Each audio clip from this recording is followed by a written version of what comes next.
بسم اللہ الرحمن الرحیم۔ شروع اللہ کے نام سے جو نہایت مہربان اور رحم کرنے والا ہے۔ حضرت عائشہ صدیقہ رضی اللہ تعالی عنہا فرماتی ہیں، میں اللہ کے رسول صلی اللہ علیہ وآلہ وسلم کے ساتھ ایک ہی برتن سے غسل کیا کرتی تھی۔ آپ صلی اللہ علیہ وسلم مجھ پر سبقت فرماتے تو میں کہتی کہ مجھے پانی دیجیے، مجھے بھی پانی دیجیے۔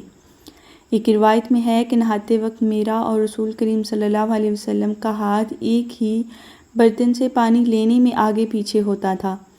اور حضرت عائشہ صدیقہ رضی اللہ تعالی عنہا فرماتی ہیں کہ نہ تو آپ صلی اللہ علیہ وسلم نے کبھی میرے سطر کی طرف دیکھا اور نہ ہی میں نے کبھی آپ صلی اللہ علیہ وسلم کے سطر کی طرف دیکھا۔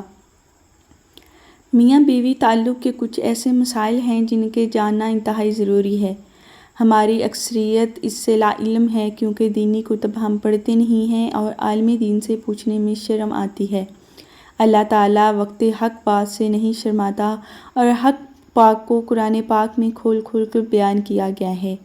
میاں بیوی ایک ساتھ غسل کر سکتے ہیں، ان کے لیے ایک دوسرے کے سارے بدن کو دیکھنا جائز ہے، البتہ شرمگاہ کی طرف دیکھنا خلاف ادب اور ناپسندیدہ ہے۔ جمعہ کے وقت بات کرنا مکروہ ہے، اس سے بچے کے توتلے ہونے کا خطرہ ہوتا ہے۔ اسی طرح اسی وقت عورت کی شرمگاہ کی طرف نظر کرنے سے بھی بچنا چاہیے کہ بچے کے اندھے ہونے کا امکان ہے۔ بالکل برہنہ ہو کر بھی جمعہ نہ کریں ورنہ بچے کے بے حیا ہونے کا خدشہ ہے۔ حضرت عائشہ رضی اللہ تعالیٰ عنہ نے عرض کیا، یا رسول اللہ صلی اللہ علیہ وسلم بہت سا ثواب مل گیا، عورتوں کے بارے میں بھی ارشاد فرمائیے۔ یہ سن کر حضور صلی اللہ علیہ وسلم مسکرائے اور فرمایا، مرد عورت کا ہاتھ پکڑ مانوس کرتا ہے تو اس کے لیے ایک نیکی لکھ دی جاتی ہے۔ جو مرد پیار سے اپنی عورت کے گلے میں بازو ڈالتا ہے اس کے حق میں 10 نیکیاں لکھ دی جاتی ہیں۔ جب وہ مباشرت کرتا ہے دنیا مافیہ سے افضل ہو جاتا ہے۔ جب غسل کرتا ہے تو بدن کے سارے بال پر پانی گزرتا ہے، اس کے لیے ہر بال کے بدلے ایک نیکی لکھی جاتی ہے اور ایک گناہ معاف ہو جاتا ہے اور ایک درجہ بلند کر دیا جاتا ہے، اور غسل کرنے کے عوض میں جو چیز دی جاتی ہے وہ دنیا مافیہ سے بہتر ہوتی ہے۔ بے شک اللہ تعالیٰ اس پر فخر کرتا ہے اور فرشتوں سے کہتا ہے کہ میرے بندے کی طرف دیکھو کیسے سرد رات میں غسل جنابت کے لیے اٹھا ہے، اور وہ اس بات پر یقین رکھتا ہے کہ میں اس کا رب ہوں، تم اس پر گواہ رہنا کہ میں نے اسے بخش دیا۔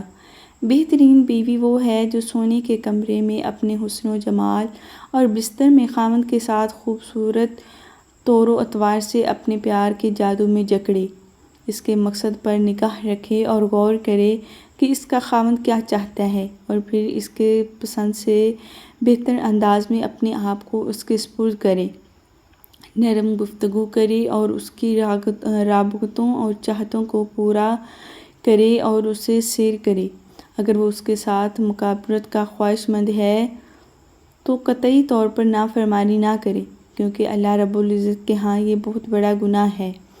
جب شوہر کو اپنی طباعی تقاضا پورا کرنے کے لیے بلائے تو بیوی انکار نہ کرے۔ اس سلسلے میں احادیث مبارکہ میں واضح تعلیمات موجود ہیں۔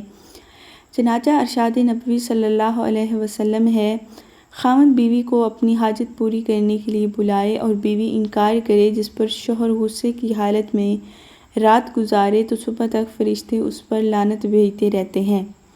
بائے روایت مشکوتہ شریف۔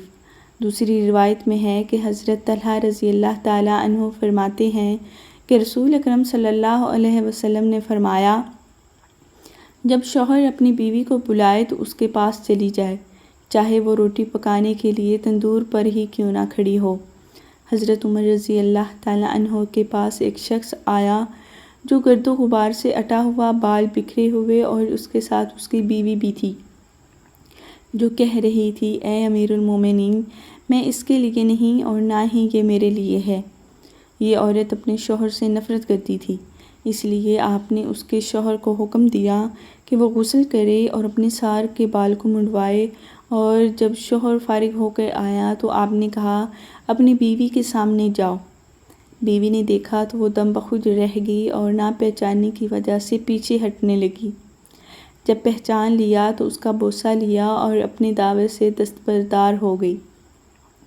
حضرت عمر رضی اللہ تعالی عنہ نے فرمایا کہ تمہیں اس کے ساتھ کس طرح کا برتاؤ کرنا چاہیے، اللہ کی قسم انہیں یہی پسند ہے کہ تم ان کے لیے آراستہ پہ آراستہ رہو، جیسا کہ تم چاہتے ہو کہ وہ تمہارے لیے بنی سنوری رہیں۔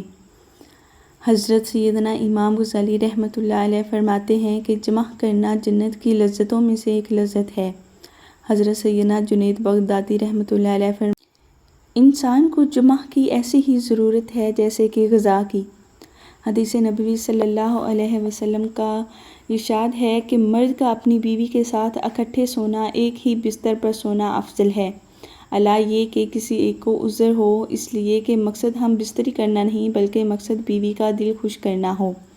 عبداللہ بن عباس رضی اللہ تعالیٰ عنہ سے روایت ہے کہ نبی کریم صلی اللہ علیہ وسلم نے فرمایا، جو آدمی اپنی بیوی کے پاس آنے سے پہلے یہ دعا پڑھتا ہے، ترجمہ: اللہ کے نام کے ساتھ، اے اللہ مجھے بھی شیطان سے بچا اور میری اولاد کو بھی شیطان سے محفوظ رکھ جو تو نے مجھے عطا کرے۔ اگر بیوی میاں بیوی کے تعلق میں اولاد کا فیصلہ کر دیا ہے تو شیطان کبھی بھی اس کو نقصان نہ پہنچا سکے گا۔ یہ ہے کہ شوہر اپنی بیوی کی مرضی کے بغیر زیادہ سے زیادہ 4 ماہ کی مدت تک اس سے دور رہ سکتا ہے۔ امام جلال الدین رحمۃ اللہ علیہ نے حضرت عمر رضی اللہ تعالیٰ عنہ کے حوالے سے یہ بیان کیا کہ آپ ایک رات ایک وقت گشت کر رہے تھے تو ایک گھر سے ایک عورت کی آواز آ رہی تھی جو اشعار پڑھ رہی تھی۔ مفہوم یہ تھا کہ اس کا شوہر اس سے کہیں دور چلا گیا تھا، اور وہ سیدنا عمر فاروق رضی اللہ تعالیٰ عنہ گھر گئے اور اپنی زوجہ سے دریافت کیا کہ شادی شدہ عورت اپنے شوہر کے بغیر کتنی مدت تک صبر کر سکتی ہے؟ تو زوجہ نے جواب دیا کہ 3 سے 4 ماہ پر۔ اس پر آپ رضی اللہ تعالیٰ عنہ نے حکم جاری کر دیا کہ ہر فوجی کو 3 سے 4 ماہ کے بعد ضرور چھٹی دی جائے تاکہ ہر فوجی اپنی بیوی کا حق ادا کر سکے۔ اللہ تعالیٰ ہمیں دین حق پر چلنے کی توفیق عطا فرمائے اور بیوی سے محبت اور اس کے حقوق ادا کرنے کی توفیق عطا فرمائے، آمین ثم آمین۔ اگر آپ میرے چینل پر فرسٹ ٹائم آئے ہیں تو پلیز میرے چینل کو سبسکرائب ضرور کریں اور ویڈیو کو شیئر بھی ضرور کریں۔ شکریہ، اللہ حافظ۔